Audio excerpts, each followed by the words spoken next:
We do walk-ins for the first 30 minutes, and then we do both cars and walk-ins.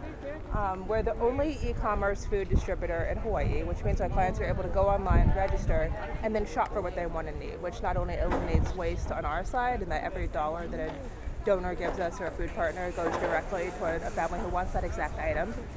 But also in our limited economy, we want to make sure that clients are able to get food that's culturally, nutritionally, dietarily relevant to them.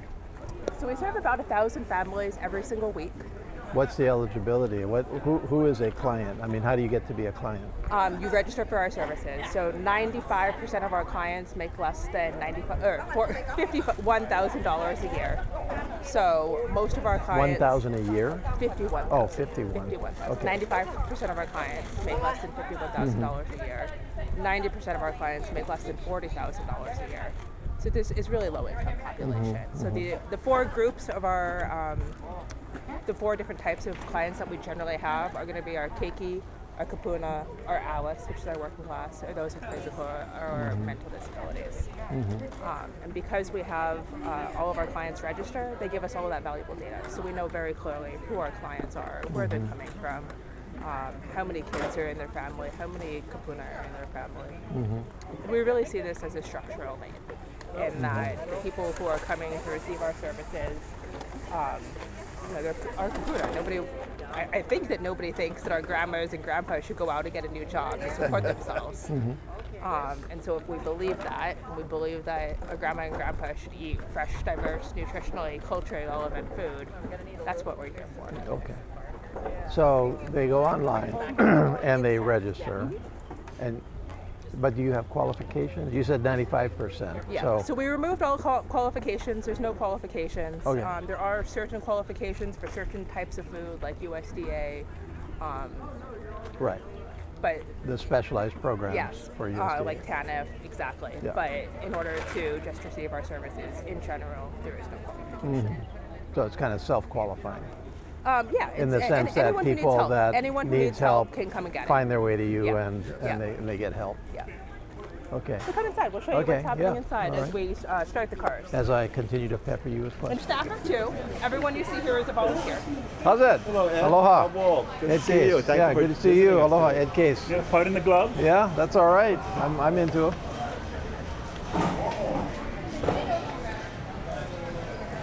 So once a week is distribution? Is it once a week? It's twice a week. So it's every Wednesday and Friday. Okay. We have volunteers here Tuesday through Friday. So Tuesday and Thursday, volunteers simply custom pack the boxes that are being picked up the following day. Okay. So come, I'll show you. Okay. Still pictures only. Yeah. The flooring, as you can see, two of our fans right now are only covering, and they're actually out. We're trying to troubleshoot why they're out. But put these two fans in the other half of the warehouse. Yeah. In the excellent. In this. Wow. In this concept. How did you get into this? My daughter, who was a college student, came home during COVID. Oh, really? Volunteered and said, sorry. Mom, this lady needs help. Yeah? This Really? warehouse. Why don't you come on down? Oh. How did your daughter come here? She came home during COVID, but said, Mom, I can't sit Oh, at she was home." from college and she was like she was in- stuck at home and she was at needed to Georgetown. get out of that. Oh, Georgetown. Yeah, she was in the med school, and Oh. she just said, I can't stay Don't here. mind Yeah, us. yeah. We're just trying to It's such a unique way. Gives people a sense of agency. It's respectful. Yeah. Eliminates waste. Yeah. And Yeah, no, there were a lot of people that were volunteering during COVID Yes. because they wanted to help out and because the alternative was to stay in the house and do nothing. Absolutely. Yeah. We never. Is she a doctor now? Few more months. This Oh, really? June, Oh, really? She finishes her Oh, residency. excellent. Yeah. And what did she? They just had match day, didn't they? She's actually finished with med school. She's Oh. doing the residency. Oh, she's portion. already in her yeah, residency. so then she'll So be she's able already to, a doctor. She's already a doctor, Yeah. but still finishing I got two up doctors for children, so It's a long I've been through the isn't it? yeah. Where are they practicing? One of them is at Kapi'olani Women's. Okay. And one of them is nephrologist in private practice. Okay. Oh wait. No, they're both here. Oh, she wants to. She plans to stay here. Oh yeah. Yeah, she's doing a residency at Palimomi now. Oh, I was just there yesterday, actually. Where did you? I was at Polimomi. Oh, I know you you have a very busy schedule. Oh, But yeah. she said, Mom, I want to practice here. I may as well do my residency here to get the lay of Of the course, land. yeah. I mean, if you can live here and work, and our children have been able to, you know, fashion out a good life. Balance, and Here. have they been able to balance, you know, this physicians, right? It can be over-consuming. Yeah, I mean, they have two Right. kids, and no, I mean, life is crazy for them, don't get me wrong, Yeah. between two physicians and two very young and active children. So, yeah, it's a crazy time, but we all went through that at that age. That's So right. They're I young. ain't feeling sorry for them. And you're still doing it. Talk about a crazy lifestyle. Yeah. Okay, well, thanks so much. I better continue with Yeah, my... sorry to Yeah, interrupt. no problem. Okay, sorry. Oh, please, yes. Paul, do you want to run a... A, and 3937 is also on A. Okay. So we're going to start looking. So first in, first out, we're going to take the first card. Oh, so this is, everybody gets this. Correct. These Okay. are the specials. Okay. Okay? So this is what we're looking for. What am I looking for, though? I'm going to look at the top because I see 38. Oh, I see. Okay? So I want 39. Okay. 37. So it's snake shelving, but we're going to go along here. 3937, that's a ways. Yeah. Okay. Okay. I can at least do this much. 37. Okay, 3937. so we tell people, triple check. Is it the right one? Everyone transposes numbers. And if we mess up, we mess Okay, up I too did it 5 fast. times. Okay, good. It looks okay. Awesome. We put that in the cart. And Okay, then we're going to have 4144. another one, 4144. So it's snake. So it's dropping down. Oh. Oh, what? Who invented that? Yeah. What's the rationale for that? Because It works. at the end of the day, when we need to Oh, so you want to go consolidate back over there? shelving, we have perfected the layout. So 4144. 4-1. Nice to see you working, Ed. I know. Finally, I got to do something. Don't break a sweat. 4-1. Get out of the way. I'm busy. 4144. Okay. Let me triple check. Yep. Triple check. 4144. 4144. 4144. Okay, we got it. Okay. We're gonna grab 4144. Yeah. Okay. Okay, that goes in here. Yeah. And we need to make sure this is one box. It says number of boxes. Yeah. This one says one box. We got it. Yeah. And both of them say refrigerated, meaning we need to add something. So we're going to add fresh eggs to both of them. Okay. So let's go get the eggs. Oh, these are 2 orders. So yes, we have 2 orders on 2 separate cars, 2 separate households, perhaps, maybe a parent but and one a daughter. one car. One car. Okay. Right. So let's get our eggs. Okay. Eggs are over there. So With the bring cart? And I said, oh, look at that. I showed up on the like the grocery store.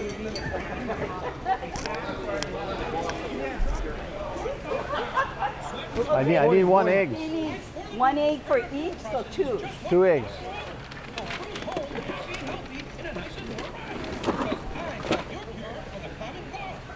Perfect. Okay. So then we go this way. Give up his day job. Thank you. Thank you. Okay. want them to hatch on the way out. Oh, We're going to take it out there because it's a drive-through. Uh-huh. If we walked in, we take it there. excuse me. Yep. Straight ahead to the left.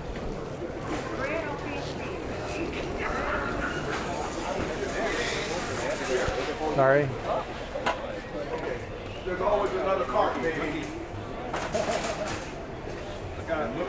Runner in train. All right. Check your order. Oh, 4144. Okay, we need a second special. Yes. Second special. Oh, we missed something? Just because right there. there was one in the cart. Oh, I see. Because we have 2 orders. Okay.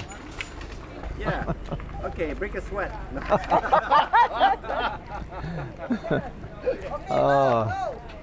So these people are all sequencing to those cars. Correct. So Okay. it's 1 2 3. So that's how we know the order. Oh, so you. Hi. Aloha. Welcome. Yeah, thank you. Thanks for having me. Thank you. How are you all doing? Hi. Aloha. Good case. Hi. Good to see you. How's it all going? Aloha. How's it? How are Good to you? see you. Good to Very have you well. here. Nice to be here. Thank you. better than DC. You know what? It feels good to be here. DC is having a winter storm this week, and it's snow in DC for the first time in a while. I don't mind it actually.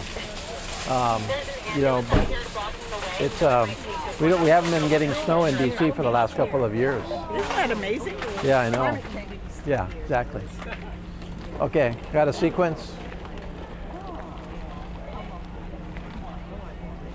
Should I go get in line here? Yeah. Just to make sure that they don't go bad. Uh-oh, I gotta loosen it. There we go. Okay. Perfect. So just push that inside of it. Excellent. Perfect. And then last box. And we'll wish them have a good day. Okay, thank you. Close this. Try to focus is on other grant opportunities. Yeah. I just don't know enough about how your operations go, or you know what you have or haven't considered applying for from a federal grant perspective. We'd love to work with you on Okay. That's a great. Hey, welcome. Welcome. You met Good to see you again. Ralph. Hi, good to see you. Thank you. I'm taping this in case anybody doesn't want to be taped. Let me know. It's for Ōlelo. I do it. Huh? This is a remote wireless mic. So I usually what I do is when I'm going around I tape, unless people don't want me to tape, which is fine with me, and then I do the public TV show on what I'm up to, you know, kind of a description. So anybody shy about that? Okay, cool. I'm fine taking it off if you don't want it. Just But, take one photo yeah, of course. What are we? and group photo. One with Okay. yeah. Oh, nice. One on this side too. We're never dressed up. Our team. Ah. Everybody is. Everybody has a lot of work because we're a small outfit. Yeah. And this is Amy Garcia. Hi. Who, And you too, right? I'm Hi. Susan. Susan, nice to meet you. Aloha. You're Amy, right? Yes. Okay. What are you doing over here? You in charge of watching the gift shop for Oh, now. cool. Nice. Looks like Amy's some nice kind of stuff. our everything person. And the one person who's not here today is our Director of Education, Mike Smola, Uh-huh. who is rich in 21. So 1 year after these missionaries first arrived. So that's King over there? Yes, it is. So it started out as just this little path that came. And this is where Kauai Hau is? Yes, correct. So that would be the first of 3 Halepili style churches they would build before the completed stone structure was finished. 18 what? For the church? Well, this was Or- This is 1820. 1821. Yeah. So this is them starting to build that first Kauai Hau, or first rendition of What Kauai was the Hau land church. before the mission came? There wasn't very much out here. Most of the Native Hawaiian population was in present-day Waikiki. Right. So not a lot out here, but you're kind of in between, the downtown port and Waikiki area. So Like, have you done actual archaeological digs on the site I know they have, yes. where you tried to Yes. figure out what was here Yeah. pre-contact? And so, was anybody living here pre-contact? As far as we know, no. Because it was kind of like almost shoreline, right? Yeah. The shore wasn't too where- far away. Right about where Queen Street is Yeah, where yeah, the yeah. shoreline would be. So they're pretty much on the beach. Mm-hmm. But yeah, very dry out here. The other building they're building is the 1821 frame house. So this one here was made from pre-cut lumber from New England. They actually built it back in the mainland. That one? The that one that? we're going to go into Yeah. after. So this building right across from us isn't on this model. It was built 10 years later in 1831. Okay. Yeah. So we're going to head over there next. We'll look at another model of this area, but in the year 1850. So we'll kind of Okay. see the difference. Yeah. So they had And originally, gardens and they did try to farm. It wasn't too successful. And originally they were living in the 5 Halepili houses before they were able to move into the finished frame Right. house, which is Right. the oldest still standing. And was King Street there in some way, shape, or form? So it was first being used as a path for King Kamehameha II when he would travel from the port area to Right. go to Waikiki. He would pass along this route to specifically keep an eye on the missionaries, Oh. make sure he knew what they were up to. And over time, it grew larger. It wasn't just the King using that pathway anymore. It became King's Road and now King Street that we have today. Ah, okay. Thank you. How many last? I 2023? don't actually have the exact for that, but I'm sure Miss Case does. Okay. I don't know those off the top of my head. What's that? How many Our visitor visitors last year? Can you guys just going over that? But he had originally set up a Hawaiian language, Hawaiian to English. Now, actually, yeah, Hebrew to Hawaiian, right? The original Bible language. But on the first company's voyage here, they had these 4 Hawaiian youths that came with them, and they were actually teaching them Hawaiian so that they had an understanding of the language before they even landed. So their intention was always to speak Hawaiian when they worked here. And they translated. Wow. Yeah, it was the 2 sextons and the, because, and people don't talk about this, but they used the sextons because they were supposed to be doing the topography of the land to send back. So that there was maps drawn, so that they would have more of the future missionaries coming would have a better grasp of what they were coming into. They were quite the scientists. They contributed greatly to some of the early, observations of the landscape. And in fact, we just got a grant to do one of our cemetery pupu theaters, which is called Footprints on the Land. So these early pioneers of science in Hawaii, not necessarily missionaries, but people who really observed the land and then gave back elsewhere, like starting the Museum of Paleontology at Berkeley. So Annie Alexander, for example. So we're going to be doing that history theater this year and touring it around the islands. And our goal is to tour it on the mainland too.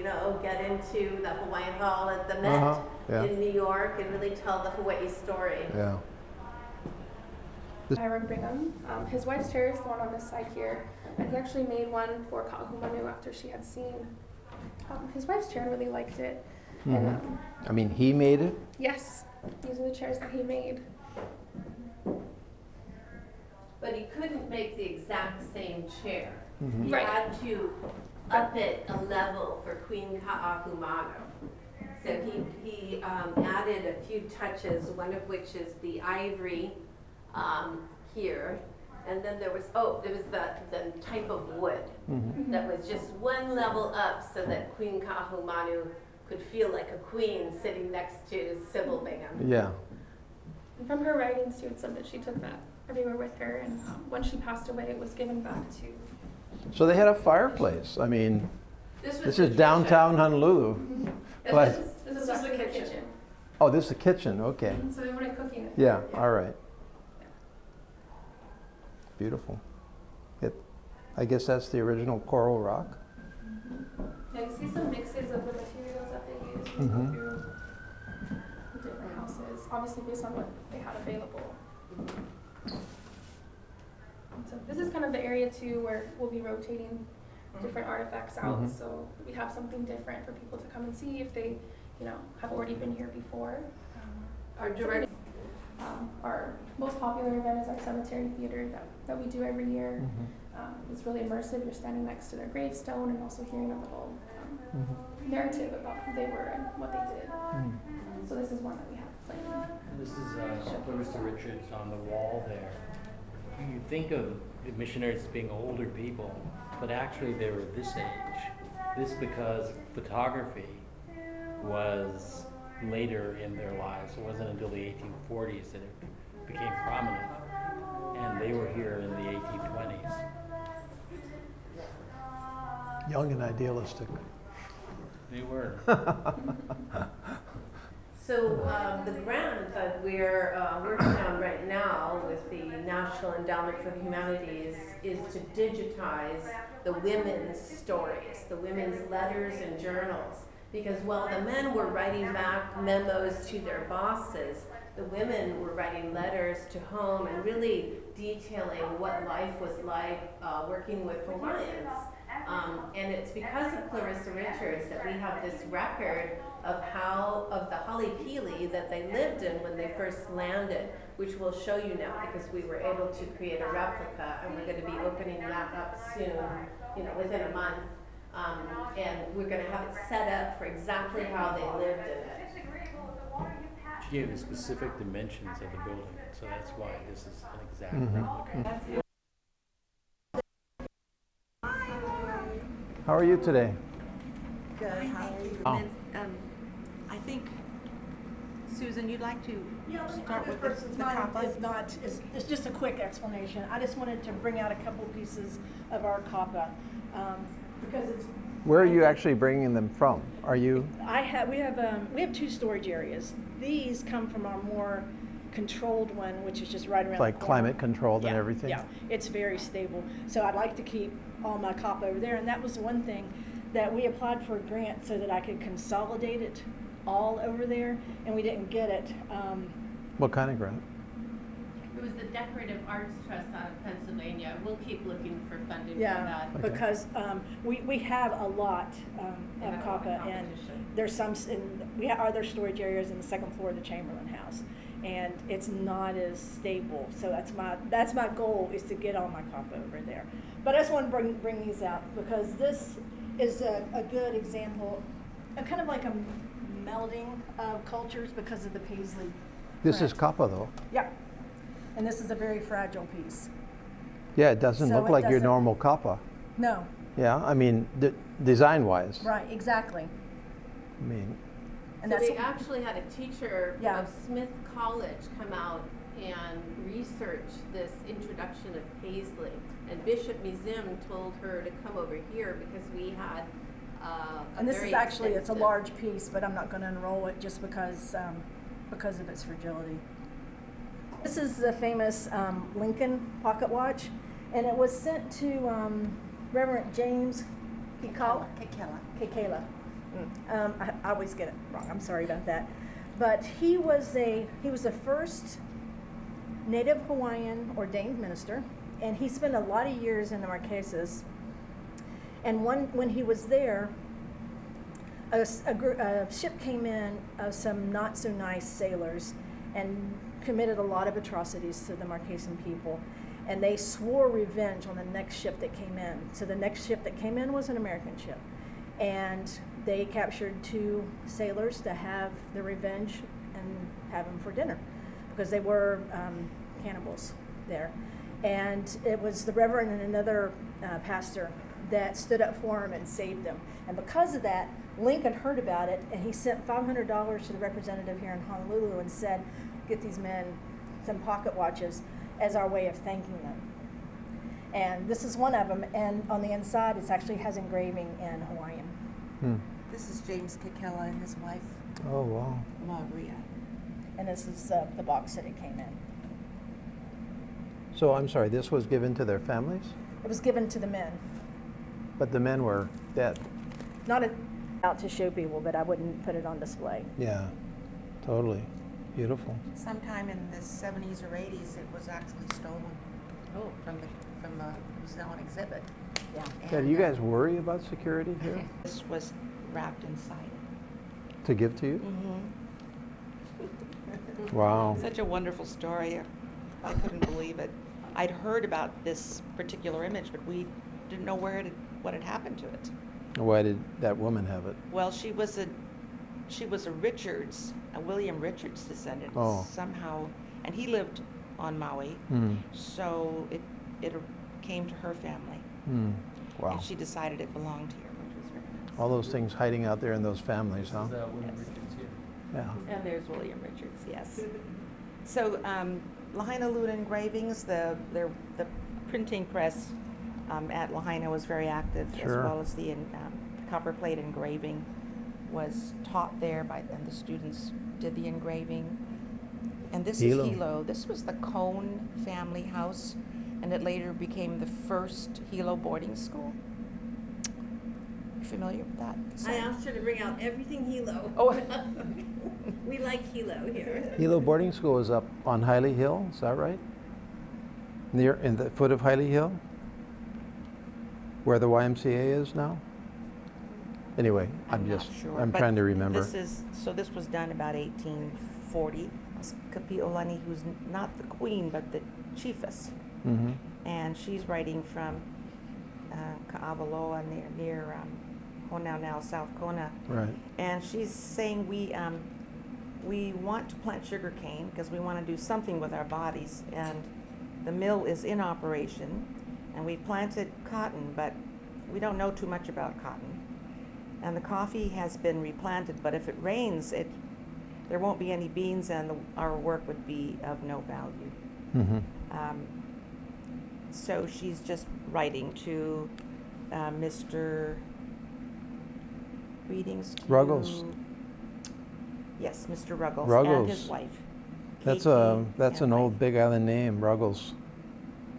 Well, I think he was one of the original. He was. Wasn't he one of the original missionaries? He came in on the first company, on the Thaddeus. Yeah. And the Melly series. So this might be, but this was what she's saying, this is what we have to do this year. We have to work on our streets, and we need to widen the streets. And she actually says we are going to break up some new places to make 5 streets on the length of the land and 6 streets on the breadth of the land. And the street going through the center of the city will be 10 fathoms wide. And those that are parallel with it will be 6 fathoms wide, and the corners will be 6 wide. And then she goes on to say how important it is to have streets because some people were almost killed by horseback riders, and so the rules of the kingdom, the ruler of the kingdom barely escaped in 1834. There's been a lot of confusion because of the lack of streets at the places of the people who are taking good care of our city and the kingdom. So way back in 1838, she's saying this is what we have to do, and we're going to get that done. This the Department of Transportation. We're going to get it done this year. Yes. Ka'ahumanu 2. She was. She followed Ka'ahumanu. So as she was the Kuhina Kuhina Nui. Yes. Yes. Beth was telling me about your home. Oh. But you were already at HPA, she was mentioning. Yeah, this is the, The letter K. Yeah. And you walked right by that press, which is the original press, book press. So this would be all Hawaiian language materials that are bound, and then we have another section of Hawaiian language materials that are not bound, soft covers. Yeah. And we also have a collection of, because the missionaries went to Marquesas, we have Marquesas books and Micronesia books as well. Wow. Some of the earliest printings in those 2 languages because the missionaries took their printing press with them. Ours is mostly in there, and it's very, But so I can actually regale you with some other dramatic. So we also we passed SD3 a couple of years ago, which was which were we using? Which card?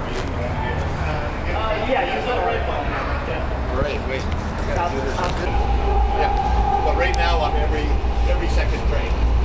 So do you want me to sit here for the photo shot? Yeah, we want you to sit there for the photo shot. For the photo. In the captain's chair. For both of you, I want you to I'm driving. There's other elected officials who sit in things that aren't moving and pretend they're driving, and I don't want that picture. I won't say who, Donald Trump did. Yeah, so how high is this? Oh, It's about 30 feet, right? 30 feet to the bottom of the guideway is probably a little bit higher, right? Yeah, sure, yeah. Look at the Honolulu skyline. But more to the point, if you look all the way to the right, you can see all the way up into the valleys and the ridges. Yeah. You look to the left, nobody really who travels on the highway below here realizes how close we are to Pearl Harbor. Yeah. We're stone's throw away from the water, and it kind of reactivates the view. And this is, the development that comes along with rail, the redevelopment, the improvement of neighborhoods. All of this industrial neighborhood is going to give way to residential and affordable housing. Yeah. I think that's one of the most exciting. I don't know if you saw the Hawaii Business Magazine latest story on Hawaiian Homelands is doing. They looked at the stadium redevelopment. They looked at what Kamehameha is doing in Waipahu. Oh, I got to get that. Yeah, it's a great story. I just saw it today. Oh, it just came out? There's somebody at the city who puts all the things, so I assume it just came out because I read it today. Nobody ever believes people are going to get it out. So ours was 55 years. And yeah, it'll probably happen. And you see Bennett now. And I saw that on the Vancouver line. You mean already? You mean we for should this take one? now. Oh yeah, for yeah. development. And 20 years from now, they'll be doing the side by side. They'll be doing this, Very effective. Which college campuses? Leeward Community College, one community college, and one West Oahu. Yeah, you went to Leeward yesterday, right? We just went for a ride by ourselves. We went out there, we got off in Waipahu, went to Festival Marketplace, got back on, came back. Some people recognized me. There's a great okazu actually at the Festival Marketplace, but on the other side of the parking lot. Oh yeah, I know that one. Yeah, it used to be Sato's, but now it's Hashi's. Yeah, they do really good fried noodle and that kind of stuff. Well, some of these are pretty good engineering feats when we go. Not get away with, but right. What we could reasonably support with public opposition and stuff like that. And I think I was explaining to the representative. I think if we were to tell people where we wanted the stations now, it would be a completely different game. Yeah. Like this Waiawa one really should be right here.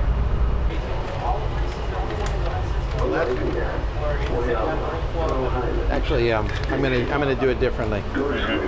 So basically, what's happening here is we started at the harbor, which is where Honolulu grew up, Right. and it was there because it's central Honolulu and the harbor, and typical city. It started there and it spread in both directions. Right. And to where we are about right now, that's Honolulu proper until about 1960, 1970. Okay. Beyond here, and actually if you go back farther, this part of Honolulu was all sugar cane back in 1900 and 1950. But from here on is the most recent outgrowth of the city of Honolulu, including the terminus here, which is out on the plain, and that was a whole sugar plantation, even when I was growing up here. When I was a kid, how I felt that I was in the country was there used to be a satellite dish for the country radio station. Oh yeah. And it was KDO radio. Yeah? Do you remember KDO? Yeah.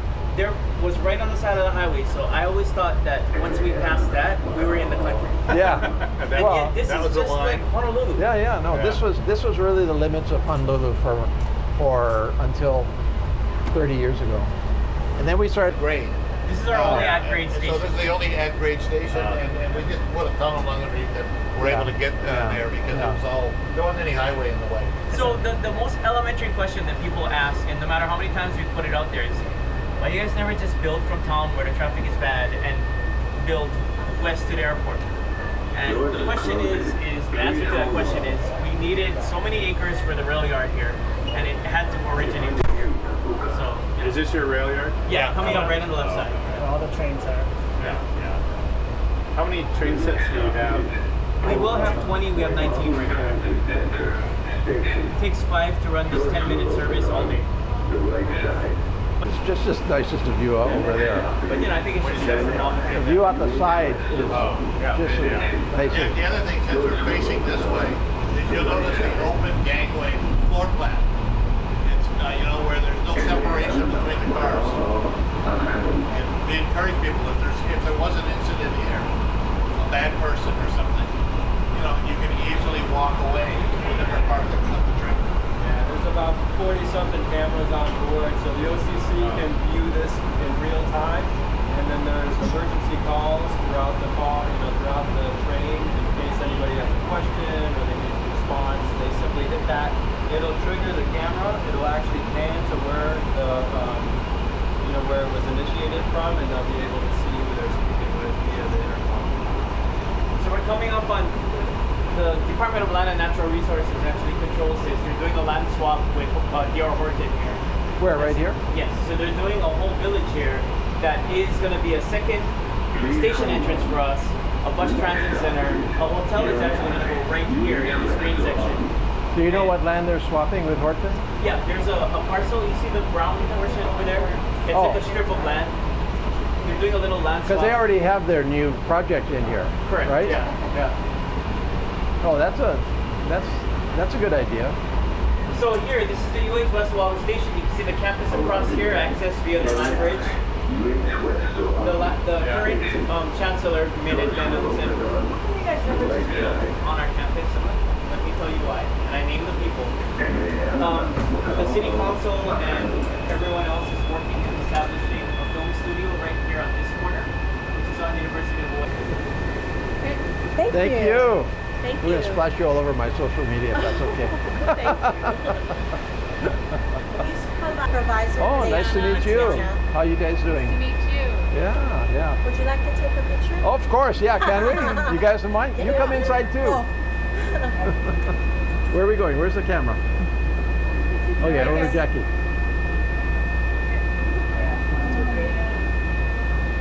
Thank you so much. Thank you.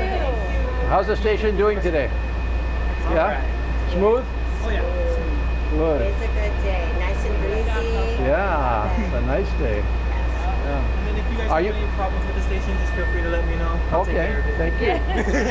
We're here to spoil you. Okay, I'm happy with that. Now, we're here to advertise you. There's a lot of them. The guy that I'm with over there, the guy in the sunglasses, he's one of my colleagues from Congress. He's from Washington State. But he's the person that's in charge of the committee that is responsible for all the federal funding. So I got him out here to check it out. Yes. Yeah. Good Okay, job. aloha. All right. You guys are going to make your way to Yeah. Hello.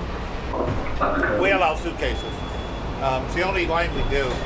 Once we get the system into town, my view is that we'll just allow suitcases on every line. The reason we don't right now, or we haven't historically, was because we're a tourist town, and if you got a bus and six don't wanna people want to fight get on for and they got 3 bags, then it doesn't work. If it's in New York, you get on a bus in New York, you're so distributed that the odd bag doesn't hurt you, and that's what it'll be like once we get into town. We'll buy buses that connect with this thing, that have spaces so that you'll be able to put the baggage down. Can somebody bring their bag on this? Oh yeah. Oh. And you can transfer to Waikiki. Because somebody told me the other day that the rule was you cannot bring a suitcase onto Skyline. I said, that's ridiculous. But if you notice, this It train doesn't have a surfboard up there. This train is definitely wider than a light rail vehicle, your standard light rail vehicle. And look at the amount of space that you have in here. It doesn't hurt anybody. Yeah. Okay, I gotta correct people because they were saying, well, what's the good of it if you cannot get in Kapolei and get to the airport with your bag? Who's Yeah. gonna use it? It's people making up stories to put. Oh, I know. Oh, wait, Rick has to do business, or it's family meeting. Look at the phone.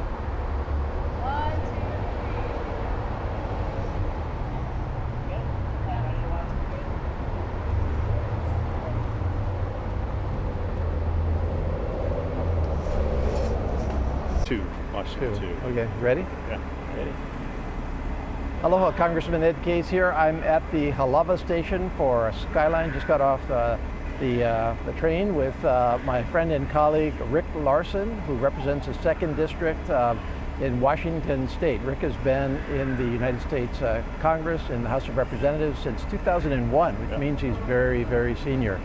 And he's out here to join me and later Representative Tokuda on a review of some of the stuff that he works on in Congress. Rick is the senior Democrat on the House Transportation and Infrastructure Committee, which is the committee that, as it sounds like, handles all of our nation's transportation and infrastructure. So depending on who's in the majority, Rick is either the senior Democrat or the chair of that the committee, and so he's kindly come out to see a lot of the things that he works on. So, Rick, aloha. Aloha. Thanks for coming. Yeah, appreciate it. Yeah. Aloha to all the viewers out there in TV land. Yeah. It's great to be here. As you noted, as the top Democrat on the Transportation Committee, I love all things transportation and infrastructure. We passed the bipartisan infrastructure law a couple years ago, so there's quite a number of dollars available to refurbish, to repair, to build and modernize the transportation infrastructure around the country and here in Hawaii as well. Yeah, two major laws, actually starting with the infrastructure bill and a couple of years ago, that have trillions of dollars actually going out into our country over the next couple of years. Here in Hawaii, we expect somewhere between 3 and 4 billion if we do it right. We've already got about a billion coming in for various projects across the state, harbors, airports, streets, and so Rick is out on a tour of the country to make sure that money is getting to where it needs to be. So you've had a couple of full days here. You spent yesterday afternoon, got in and went to the Asia Pacific Center for Security Studies to kind of catch up on our efforts here in Hawaii on the Indo-Pacific in particular. And then today we've run you ragged at the Honolulu harbors, where we talked about harbor modernization. You also visited with the U.S. Coast Guard on some of our Coast Guard facilities and projects. And then, of course, we just took a look at Skyline and our mass transit project. So any observations, any questions? Yeah, well, just a few things to think about on the Harbors Modernization Project. The Harbors Division working with the Corps of Engineers to identify some of the better options to do some channel modernization there to help make the port here, Port of Honolulu, more efficient over the longer term. Federal dollars involved with that. I know that there's $23 million from the Port Infrastructure Development Program, PIDP, that's coming here, that the port will use.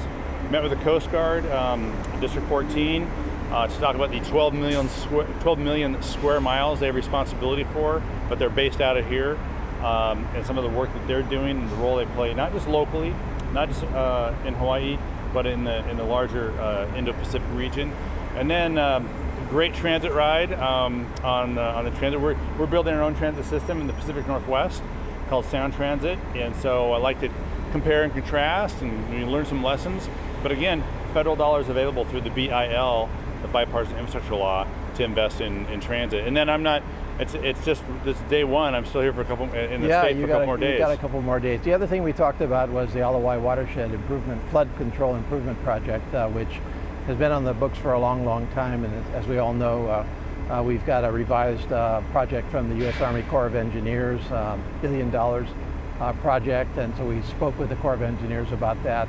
We've got some lifting to do in Congress to get that done in a way that does the job of flood control and also satisfies community concerns, and that we can also pay for. So we got Rick loaded for the asks that we are going to make through the Transportation and Infrastructure Committee. And both those core projects is topical because we're doing something we call the Water Resources Development Act, or WRDA.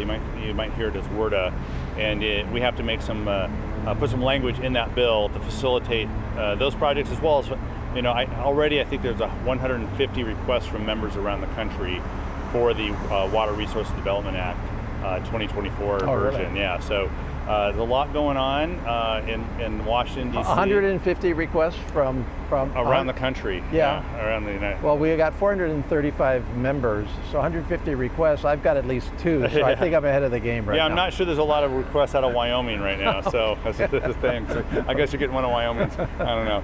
Okay, anything else? I mean, you've been to Hawaii a bunch of times. Been to Hawaii, mainly visiting Indo-PACOM, or PACOM as it was when I first visited here. I've been here several times, but I've always been here on Oahu. But tomorrow I'm visiting with Jill Takuda over in Lahaina to see the FEMA recovery efforts and also go around with the Coast Guard there. And then I think on Sunday I'll be at Kona. A lot of airport executives are flying in for a conference. I'm speaking on that, talking a lot about airports, and I work on those issues too. And I'll be spending some time with the Coast Guard there as well. So just trying to get to know Hawaii a little bit more. Ed insists on that. And so you've never been to any other island but Oahu? Never been to any other island. Oh well, you're no. in for a treat. I'm already in for a great treat here. The humidity here is a wonderful treat that I think everyone should experience. Well, Hawaii Island is my home island, so say hi for me. Oh, I will do that. Okay, and then we're back in session fairly soon. The Honorable Rick Larson, thank you so much for coming and understanding and for helping us here. Absolutely. Yeah. Aloha. Aloha. Good morning. Aloha. Mabuhay.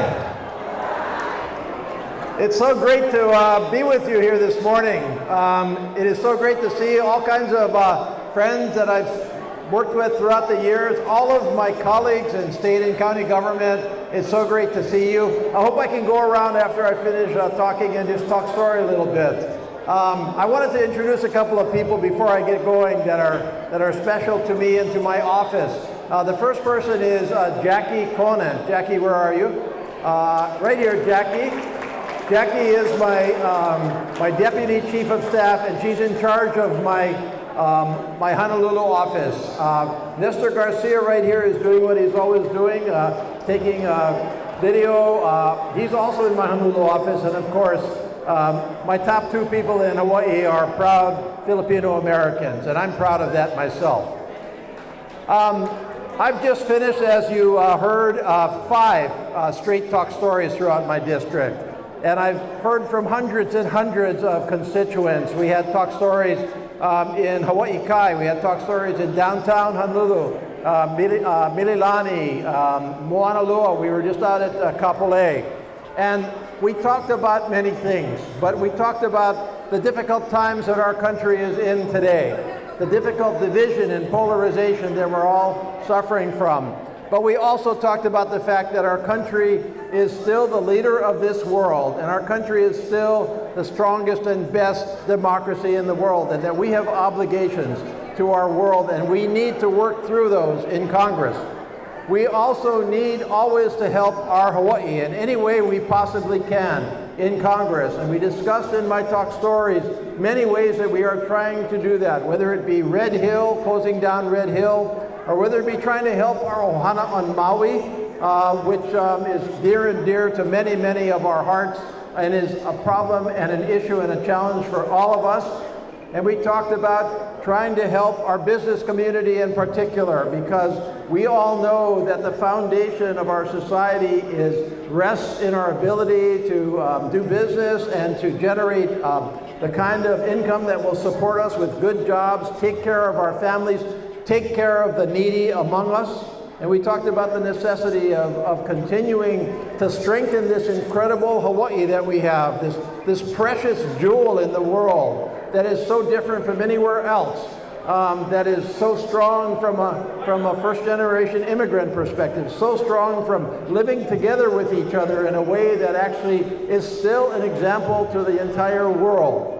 Now, these are all the things we talked about in our talk story, and these are all the things I want to continue to talk to each and all of you about in the Filipino Chamber of Commerce, because I have so appreciated this organization and all of you over the years for such strong advocacy, not just for the Filipino American community, but you know that you advocate for, that you represent many, many of us all the way throughout this state, regardless of our ethnicity, regardless of our political philosophy, that you stand for a good, solid society, that you stand for good, solid foundations for family, and that you believe, as I do, that our state must be strong and that our country must be strong too.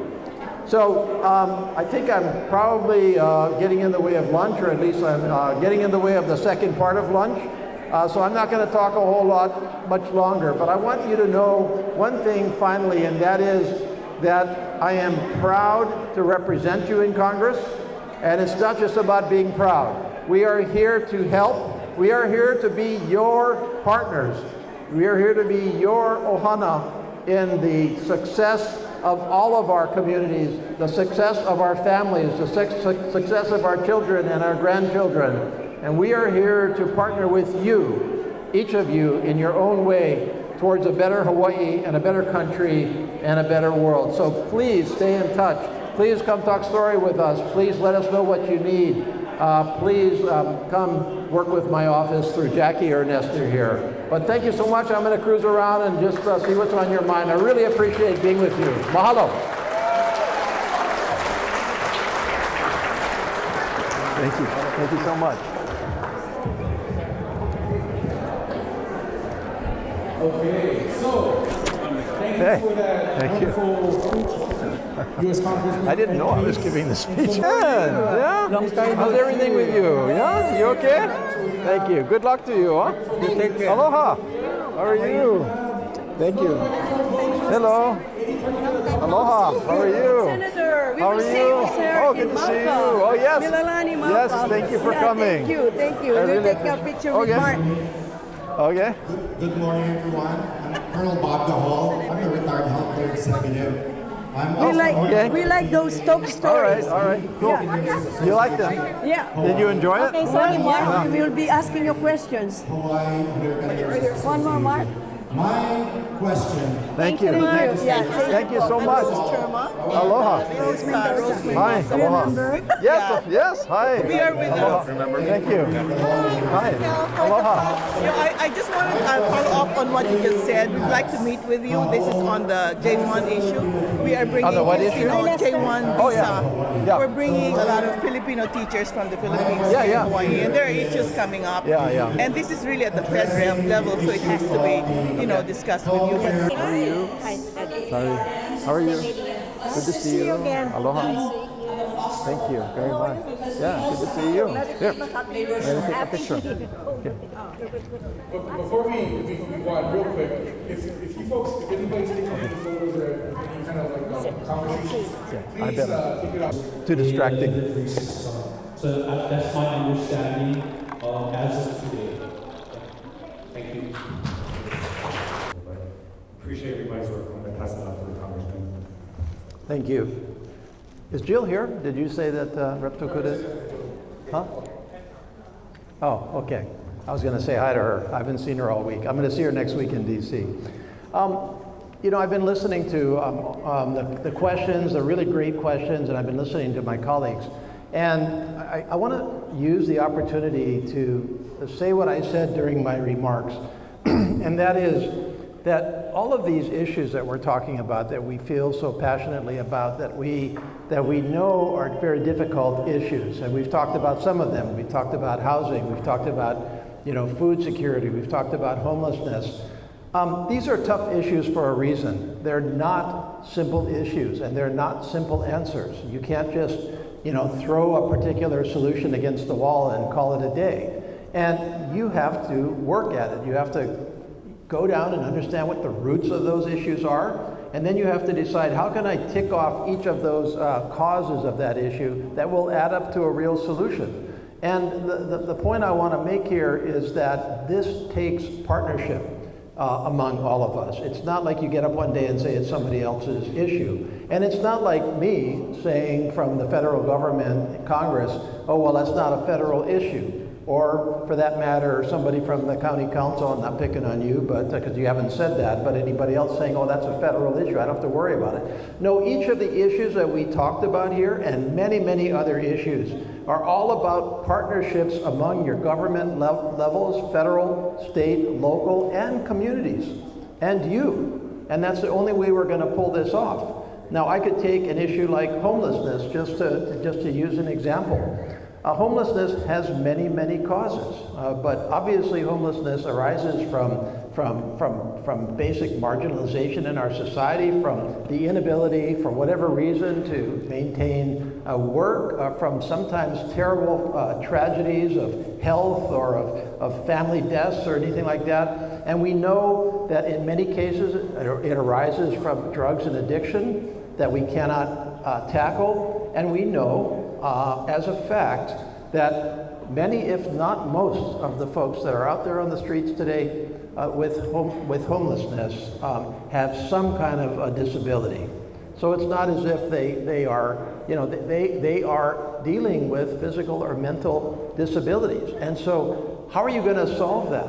Well, I think first of all, at the very front end, broader end, we have to have the kind of an economic foundation that is going to make sure that we have the jobs in communities that strengthen the possibility that somebody will never have to encounter homelessness, or at least that if they have a tragedy in their life, they have some resilience. They have a resilience of a community, of a family, of a social service agency that will take care of that. And then I think we have to go a step further and say to ourselves, okay, well, we've taken care of some of homelessness along those lines. And that takes funding at all levels of government and effort. And then we have to say to ourselves, okay, now what's the next issue? We know that we have mental and physical health disabilities, especially mental.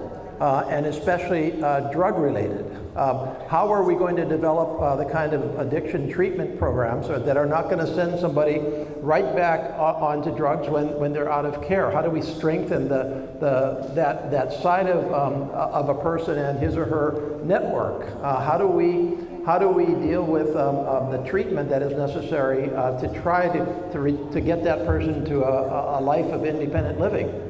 And then we have to ask ourselves, okay, well, is there housing available to get them into? And that is a matter of us all making sure that we do. I agree with Senator Favela.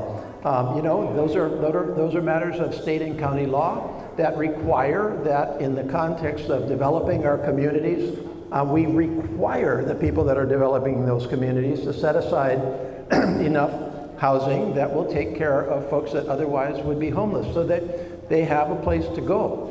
Not just a place to go for the first few weeks of being homeless, but intermediate housing, transitional housing, and then eventually a permanent housing.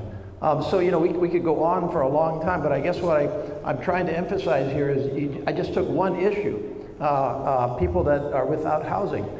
There are many causes and there are many solutions, and all of those solutions are going to be necessary for us to be able to solve this problem that is plaguing us and bothering us. You know, with respect to the senator here, we tried jailing them with poverty a long time ago, and that just didn't work. It used to be that if you were in poverty, you got sent to the poorhouse, right? And that only accelerated poverty where we did that. So I don't think jailing is the answer here, but I do think that a very deliberate, broad approach that brings everybody together as partners. At the federal level, what do I have to pony up to things? Well, I've got a lot of federal programs that help with economic baselines. I've got, you know, temporary assistance to needy families, supplemental security, et cetera, et cetera. We have tried to do this for 50 plus years in our country to provide that foundation for people in need. We have housing programs, we have homelessness programs. The federal government is not the one that's going to actually be doing that. It's going to be at state and county level, and it's going to be you that's doing it. So what is my contribution? My contribution is the structure, the funding, and the assistance that will allow the state and county governments to do their part. So I could go on for a while, and I could easily talk about food insecurity, housing, workforce development, any economic stability, any of the major challenges that we have today. We can solve these. We shouldn't succumb to the idea that these are hopeless, because there are solutions. Other places have addressed them successfully. They're hard, and they take everybody working together. But that's what I was talking about in my introductory remarks, that this is a partnership, and we all need to hang together. And if we do that, we will solve these issues. Thanks. And with that, let's do the